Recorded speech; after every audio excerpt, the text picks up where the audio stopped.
The Gospel according to Luke, chapter 6. On a Sabbath, while he was going through the grain fields, his disciples plucked and ate some heads of grain, rubbing them in their hands. But some of the Pharisees said, "Why are you doing what is not lawful to do on the Sabbath?" And Jesus answered, "Have you not read what David did when he was hungry, he and those who were with him, how he entered the house of God, and took and ate the showbread, which it is not lawful for any but the priests to eat, and also gave it to those with him? And he said to them, The Son of Man is Lord of the Sabbath." On another Sabbath, when he entered the synagogue and taught, a man was there whose right hand was withered, and the scribes and the Pharisees watched him to see whether he would heal on the Sabbath, so that they might find an accusation against him. But he knew their thoughts, and he said to the man who had the withered hand, "Come and stand here." And he rose and stood there. And Jesus said to them, "I ask you, is it lawful on the Sabbath to do good or to do harm, to save life or to destroy it?" And he looked around on them all and said to him, "Stretch out your hand." And he did so, and his hand was restored. But they were filled with fury and discussed with one another what they might do to Jesus. In these days he went out to the hills to pray, and all night he continued in prayer to God.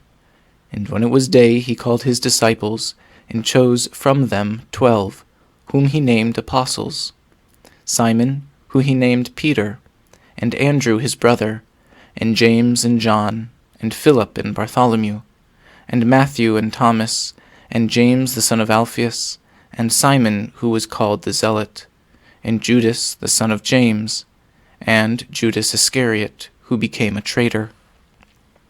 And he came down with them, and stood on a level place, with a great crowd of his disciples, and a great multitude of people from all Judea and Jerusalem, and the seacoast of Tyre and Sidon, who came to hear him, and to be healed of their diseases.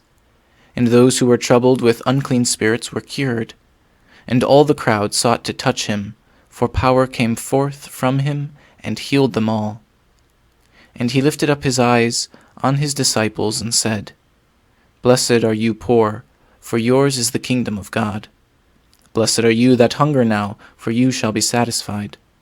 Blessed are you that weep now, for you shall laugh.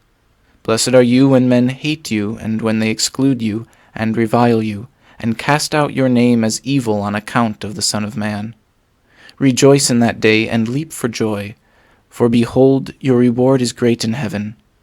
For so their fathers did to the prophets. But woe to you that are rich, for you have received your consolation. Woe to you that are full now, for you shall hunger. Woe to you that laugh now, for you shall mourn and weep.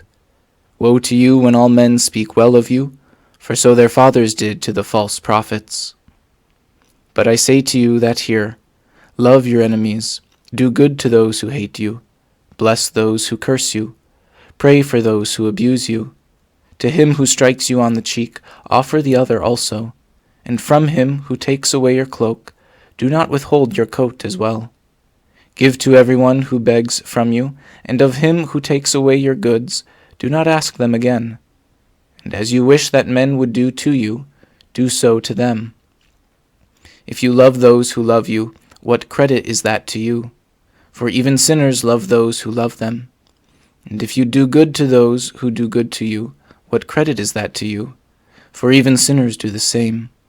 And if you lend to those from whom you hope to receive, what credit is that to you? Even sinners lend to sinners to receive as much again.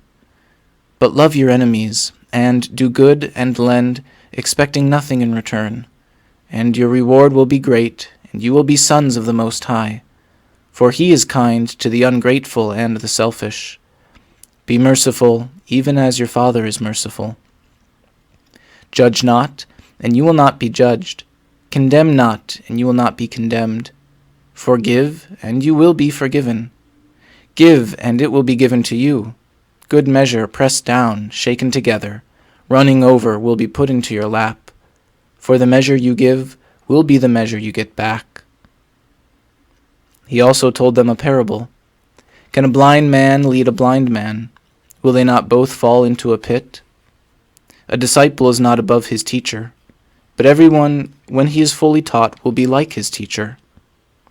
Why do you see the speck that is in your brother's eye, but do not notice the log that is in your own eye? Or how can you say to your brother, Brother, let me take out the speck that is in your eye, when you yourself do not see the log that is in your own eye? You hypocrite, first take the log out of your own eye, and then you will see clearly to take out the speck that is in your brother's eye. For no good tree bears bad fruit, nor again does a bad tree bear good fruit. For each tree is known by its own fruit. For figs are not gathered from thorns, nor are grapes picked from a bramble bush. The good man out of the good treasure of his heart produces good, and the evil man out of his evil treasure produces evil. For out of the abundance of the heart his mouth speaks. Why do you call me Lord, Lord, and not do what I tell you? Everyone who comes to me and hears my words and does them, I will show you what he is like.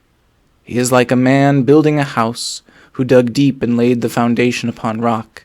And when a flood arose, the stream broke against that house, and could not shake it, because it had been well built.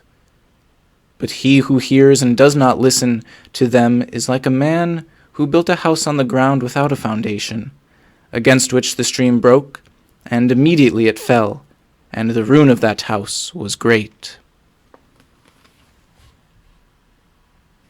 In the 6th chapter of Luke's Gospel, we have many teachings of Jesus, but it's always good to remember that these begin with Luke's version of the Beatitudes. And the same is said of Matthew's Gospel. The Sermon on the Mount begins with the Beatitudes. And that's always a good reminder to us that the point of all of Jesus' teaching is to be blessed, to have the blessed life with God. And so as we work our way through Advent, let us always keep at our minds, at the forefront of our minds. Let us keep our eyes fixed on the fact that the goal of everything we do here on earth is to have a blessed life with God for eternity.